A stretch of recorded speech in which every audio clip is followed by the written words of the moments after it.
Earlier this year, the Academy Awards took place, and not only were the people who were attending it very small in number, so were the people watching it. It was a new low, a 56% drop from 2020. And it was not just the Oscars, it happened to almost all award shows. And from what I grew up knowing, award shows are supposed to be these glamorous functions that we wish we were at, but people don't seem to care about it as much as they used to. So how did we get here?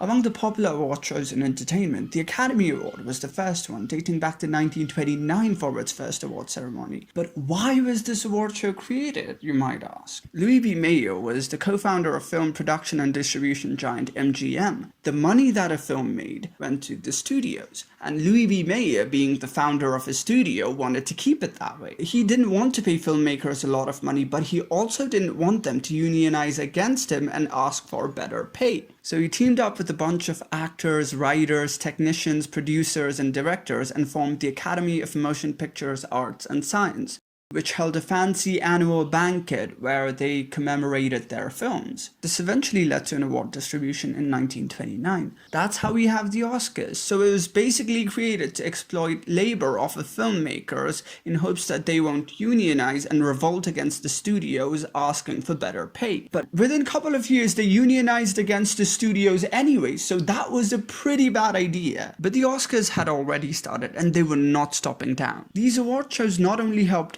films do better in cinema, but also helped actors solidify their talents. It was immensely successful, and other award shows soon followed. Golden Globes, Tonys, Emmys, Grammys, People's Choice, Kids' Choice, Critics' Choice, Teens' Choice, VMA, CMA, AMA, WMA, EMA, RDMA. There are so many award shows. Do we need these many award shows? The list is literally endless. It's like Tina Fey said. This is Hollywood, and if something kind of works, they'll just keep doing it until everybody hates it. Award shows helped public know what they should be keeping up with. And as the artists who received these awards turned into legend, the award shows also gained a reputation. They were classy and it became an industry of its own, especially the Oscars, which had its own politics. It was a different world and it was big, but then it met its downfall.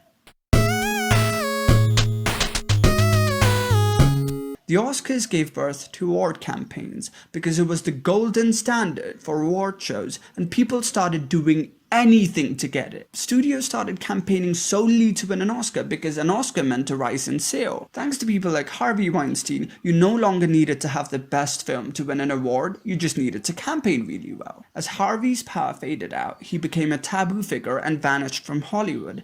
But the damage he had done to this industry still prevails. Be Kind Rewind has done an entire video on this already, I'll link it in the description. Also, do you know how votings work at the Oscars? If not, let me give you a quick rundown. Only Academy Award members can choose the nominees. Currently, there are 9,921 members. So who are these members and how can you become a member? Well, in order to become a member of the Academy, you either have to be nominated for an Oscar or be sponsored by Academy members from your category. These are all the categories in the Academy. So if you're a film editor and you want to be an Academy member, you either have to be nominated for an Oscar in the editing category or be sponsored by editors who already are Academy members. Okay, so now you're a member. How do you give out nominations? To get a nomination, you have to get these many votes from the members of your category. Only the members of your category can vote for your nomination. So let's suppose Timothée Chalamet is an Academy member, so he gets to pick the nominees for acting categories, because he's an actor. But once the nominees are selected, everyone gets to vote for the winner of every category. And the voting is always preferential, meaning they're always ranked. But the thing is, Timothée Chalamet will not have watched every eligible movie, so how do they pick the right nominees? Whoever can get their films to be watched by as many members as possible is probably one step ahead in getting nominated. They'll even go as far as to screen movies exactly where the voters are vacationing just to mold votes in their favor. And then there are meet and greets, press coverage, political slogans just for a nomination. In other words, you can basically buy a nomination. And also there's Oscar baits. Oscar baits are films that are made solely to win Oscars and nothing else. They're mostly historical films or biopics or period dramas. Maybe Meryl Streep could be in it. My agent, Kevin Uvain, and God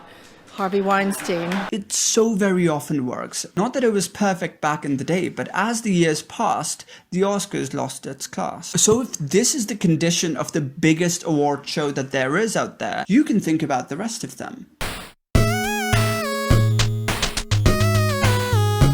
As narcissistic and unfulfilling these award shows are, it would be better if the right candidate won those awards. But as we know it, snubs are as old as the awards themselves. Not even the Nobel Prize fails to disappoint with snubs. And then other award shows will award people solely for being overdue instead of basing it on the art they produced that year. And this just creates an endless chain of snubs. Here is a tier list. So this is going to be a tier list of all the Oscars and Grammy winners of the past 5-6 years. I have linked the tier list in the description, so if you want to, we can play it together. So we're going to do the Academy Awards first. Spotlight is not a bad film, but after like 5-6 years, do we actually remember that movie over something like Mad Max or even Brooklyn? The only reason Mad Max didn't win over Spotlight was because Spotlight was a drama. So I'm just going to put it in the no box. 2017 Oscar makes it perfectly clear what kind of hosts you should have and should not have. Jimmy Kimmel did a terrible job there. I love it when hosts just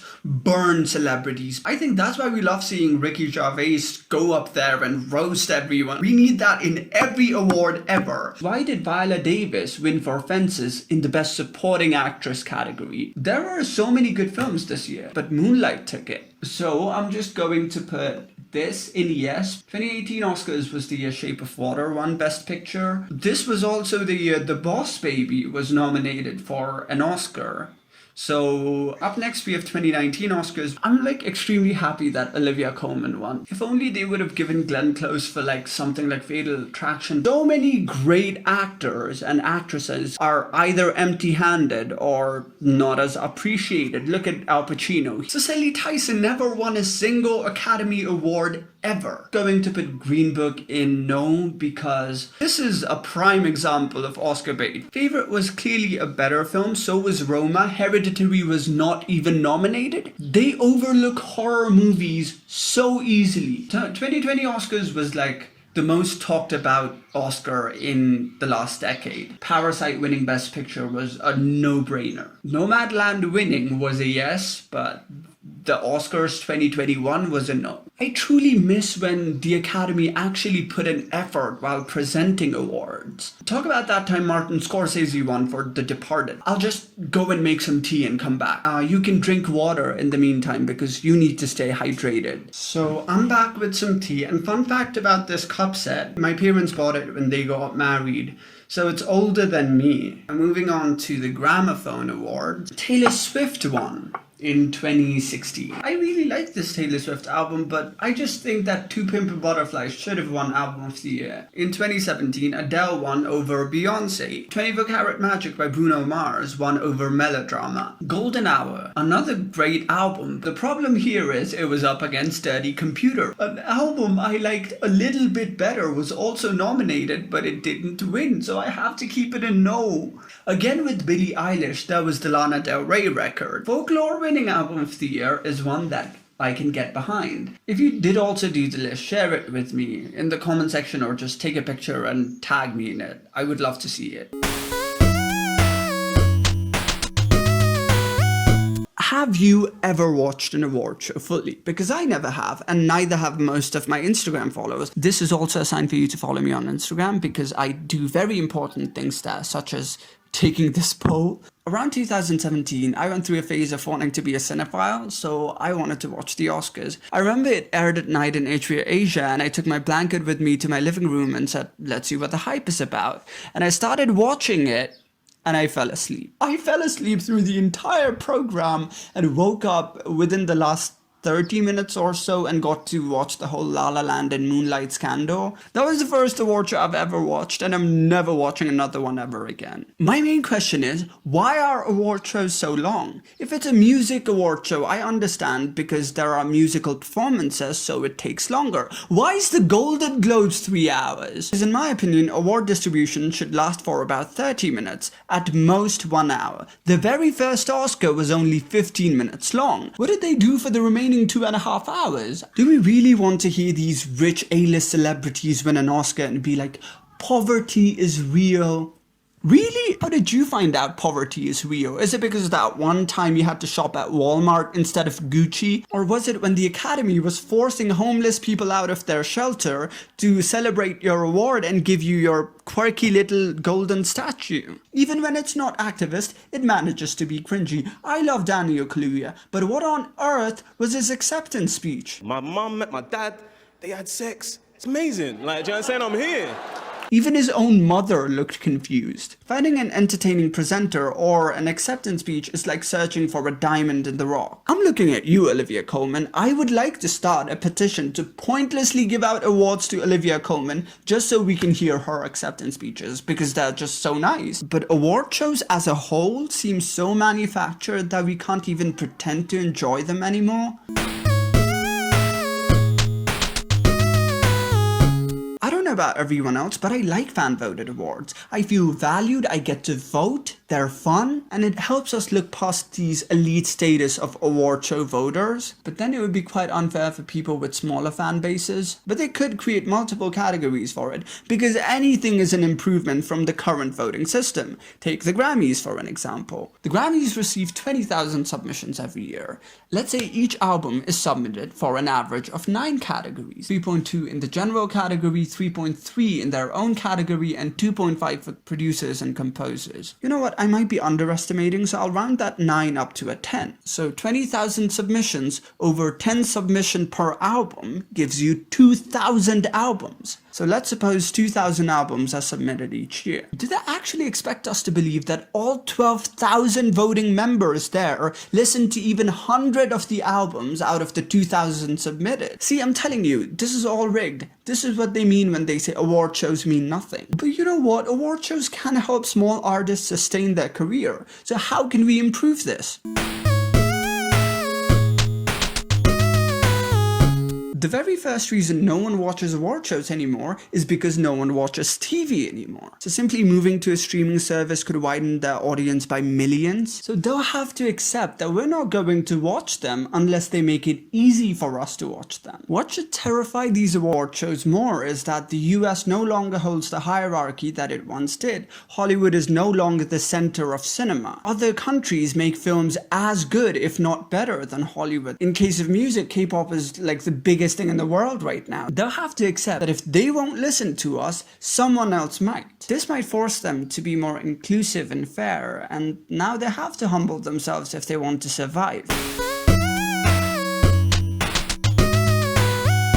Awards have mattered because they help worthy things get attention or salutations. But award shows themselves are losing recognition, so how are they going to do that now? No matter how many people change their profile pictures to things like these, if you are a struggling artist who's given an opportunity to win an award, you would most definitely take it simply because it helps you pay your rent. But award shows are boring for the most part, so they have to keep up with time and struggle for relevance. And also there are far too many award shows. Maybe every year we should cancel an outdated award show and add a category to a better award show instead. Let's see in a few years if awards will make a comeback or just fade into oblivion. What do you think about it? Write a comment. If you want to, there's no pressure. Yeah, and have a nice day. For the outro of this video, I wanted to do something nice, so I'll play you a song on a guitar, but I do not know how to play a guitar, so enjoy this.